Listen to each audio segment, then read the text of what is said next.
Buenas noches. Hoy, como todos los martes a las 7 de la noche, nos encontramos en nuestro espacio Lecturas Activísticas. Es un momento de reflexión, de dispersión, si quieren de discusión, porque pueden escribir sus comentarios abajo. Y la idea es que en estos 15 minutos que destinamos para compartir con ustedes, podamos abordar temas relacionados con la ciencia de la información y con las fronteras de conocimiento con las que limita la ciencia de la información. Por ejemplo, archivística y derechos humanos, archivística y tecnologías, archivística y empresas. Cada miembro de nuestro equipo de colaboradores se ha puesto como en la tarea, en el ejercicio juicioso de escribir y presentará en voz alta el texto que ha redactado para la semana. Esto puede ser el análisis de un problema que da inicio a un ensayo, porque pues un ensayo no se puede escribir completo ni leer completo en 15 minutos.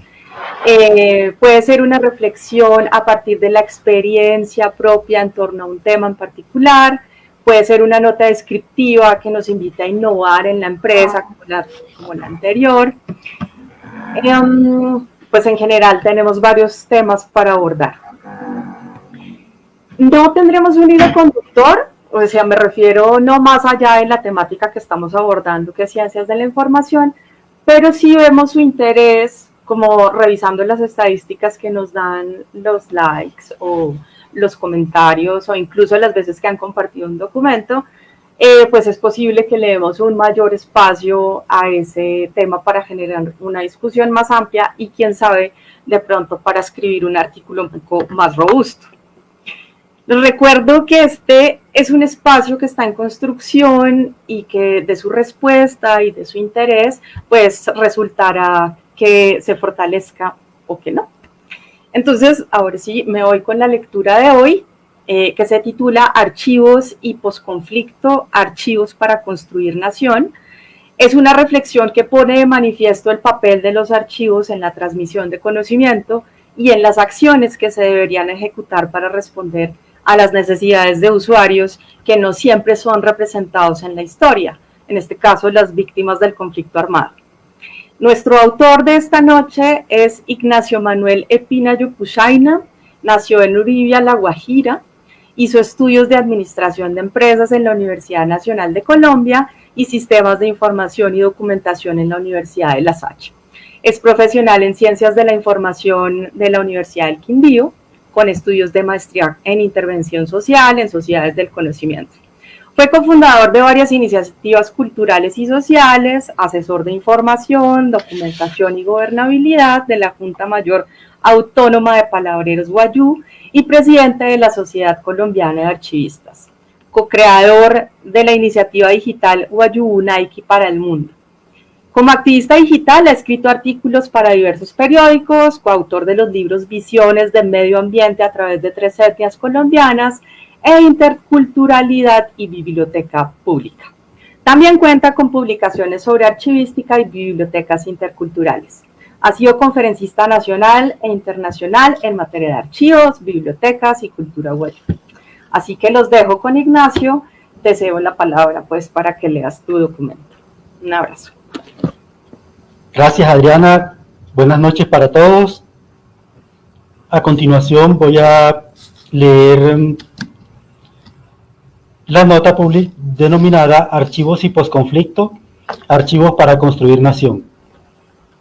Durante más de 6 décadas de conflicto armado interno en Colombia, los archivos fueron víctimas silenciosas de los diferentes actores del conflicto, cuando no de actos delictivos deliberados para cubrir hechos de corrupción a lo largo y ancho de la geografía nacional. Durante las tomas guerrilleras y las retomas por parte del otro bando, los archivos fueron destruidos, volados con bombas, mutilados, incendiados o abandonados en las regiones donde más se recrudeció el conflicto. El resultado, archivos destruidos, desaparecidos, desmembrados o parcialmente quemados debido a acciones deliberadas o por omisión cómplice de sus administradores, testigos mudos de la desidia estatal en cabeza de las organizaciones gubernamentales en el orden regional o local, así como de las agencias nacionales en los territorios. No obstante las dificultades para el acceso y uso de los documentos, los archivos judiciales fueron un recurso valioso para valientes periodistas que sacaron a la luz pública denuncias sobre corrupción, desplazamiento forzado, despojos de tierras, masacres, etc., tal como lo evidencian los informes periodísticos de portales como Verdad Abierta, que han hecho el cubrimiento del conflicto armado en Colombia. La firma del acuerdo final para la terminación del conflicto y la construcción de una paz estable y duradera entre las FARC-EP y el gobierno nacional termina el conflicto con el grupo armado ilegal más antiguo del continente y con más capacidad de respuesta militar para enfrentar al Estado, abriendo la compuerta para generar condiciones para una paz estable y duradera. En dicho acuerdo se establece la Comisión para el Esclarecimiento de la Verdad, la Convivencia y No Repetición, que tiene entre sus funciones adoptar medidas para el archivo de la información recolectada en el marco de sus funciones y al término de su mandato, tomar las medidas necesarias para asegurar su preservación. La comisión definirá la entidad que será depositaria de estos archivos y los custodiará. El mismo documento dispone que la comisión establecerá los lineamientos para que la entidad depositaria adopte los mecanismos correspondientes para que las víctimas y la sociedad en general puedan acceder al archivo de la información recolectada. Por otro lado, el excomandante de las AUC, Iván Roberto Duque, alias Ernesto Báez, en entrevista a Noticias 1, hace énfasis en que el verdadero aporte para una paz estable y duradera es la verdad completa, no la verdad expuesta por el gobierno sobre lo ocurrido en el conflicto, no la verdad que reposa en los anaqueles oficiales que muchas veces se extravía y se pierde.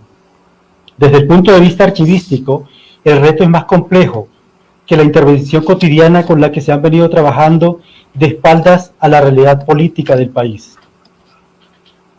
Hacer de los archivos verdaderos recursos de información antes que meros depósitos de archivo con documentos estéticamente dispuestos para cumplir con los requisitos normativos. Aterrizar el lenguaje técnico documental a un lenguaje que le permita a las víctimas acceder a la información contenida en los depósitos de archivo con el esfuerzo interdisciplinario para ello, pensando siempre en el usuario final, que son las víctimas y sus familias. Realizar las descripciones técnicas que se requieran para garantizar el acceso a la información, visibilizando los archivos donde potencialmente puedan existir recursos de información para la reconstrucción colectiva de la verdad total. Ampliar el espectro de intervención tradicional que trascienda la visión orgánico-funcional con las que se han intervenido los archivos y documentos, toda vez que los registros incluirán colecciones de documentos, informes técnicos, grabaciones, testimonios orales y documentos que no se consideran documentos de archivo en estricto sentido, ya que los archivos oficiales solo son una parte de la verdad, pero no la verdad absoluta, que permita al menos conocer la verdad histórica de los hechos ocurridos durante la guerra. Finalmente, para que los archivos sean evidencia de la construcción de memoria, verdad, justicia y reparación integral, se requiere que los procesos técnicos sean acordes a los conceptos de enfoque territorial y poniendo a las víctimas como el centro principal en el acceso a la información. Visibilizar a los olvidados, a las víctimas, a los territorios que tienen una historia por narrar, es en definitiva el aporte de la archivística para construir nación. Muchas gracias, Ignacio, por tu lectura. Yo creo que vamos a dar unos minutos para que nos hagan preguntas, pero sí me gustaría que habláramos un poco, porque tras bambalinas estábamos comentando algo precisamente sobre la lectura.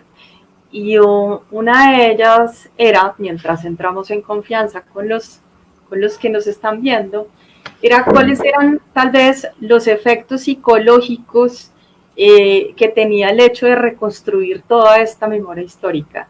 Bueno, que afecta a la gente que se lo está haciendo, en este caso serían los archivistas, o ¿quién más?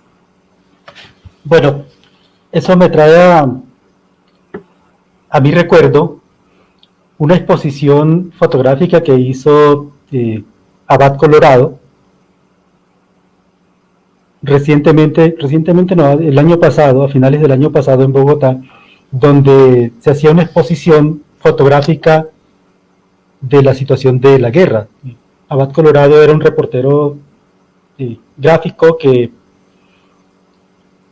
narró mediante fotografías y con testimonio de las víctimas todo el horror de la guerra, en donde finalmente el común denominador de todas esas fotografías era que las víctimas, principalmente los desplazados por la violencia, los que fueron sujetos de las masacres, fueron los más vulnerables.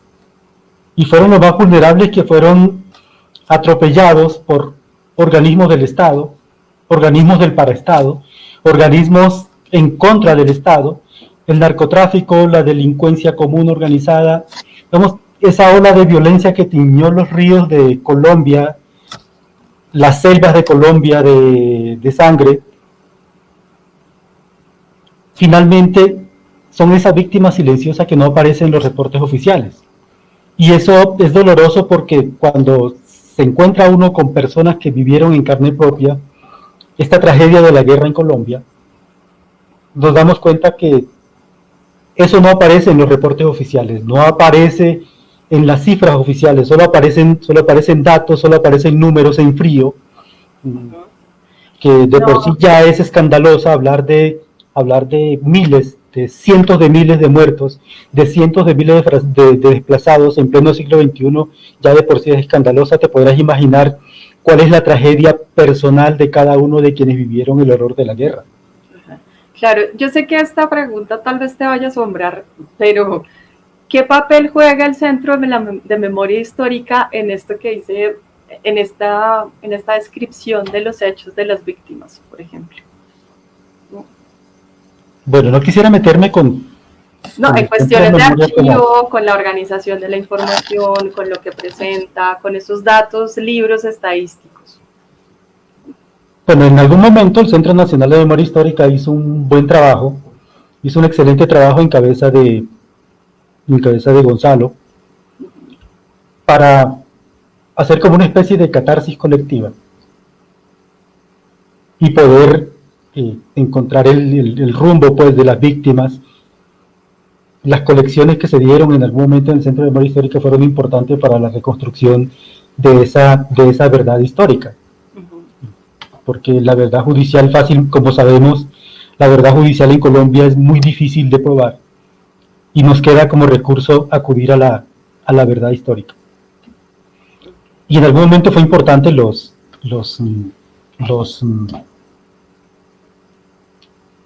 archivos que están ahí como colecciones documentales, porque no son archivos propiamente, en el sentido pues de la ortodoxia archivística.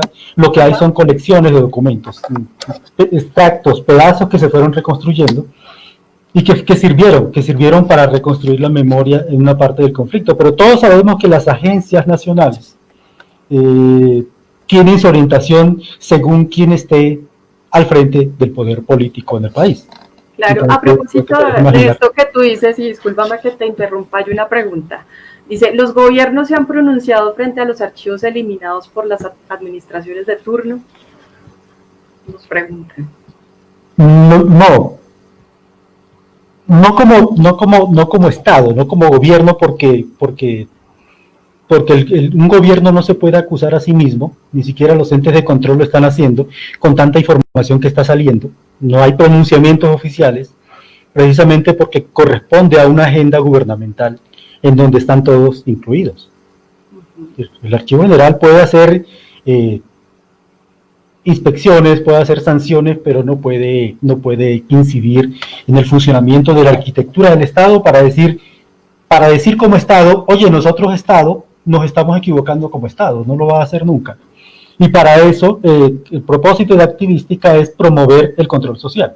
Solamente la ciudadanía organizada puede hacer control para que para que los estados se den cuenta que están siendo vigilados y puedan actuar de una manera más adecuada. Si no fuera por todas las denuncias que se hacen por medios de comunicación independientes, por ciudadanos valientes, por representantes valientes, difícilmente el Estado va a reconocer, por ejemplo, hechos como las carpetas secretas del ejército, las revelaciones de los audios de la niña política y todo lo que se puedan imaginar ustedes para poder mostrarle la verdad al país. Bueno, esto es solo una abrebocas de las lecturas que tenemos. Nos encantaría que nos hicieran más preguntas. Hay muchas más, pero como les dije desde el principio, solo tenemos 15 minutos para estas lecturas, para dejarlos iniciados y para ver si podemos ampliar este tema más adelante con Ignacio o con más personas. Igual estaremos acá todos los martes a las 7 de la noche. Gracias Ignacio por leer, gracias Ignacio por hacernos estos comentarios y estas reflexiones y esperamos luego tener más tiempo para presentar este tema de nuevo. Un abrazo a todos.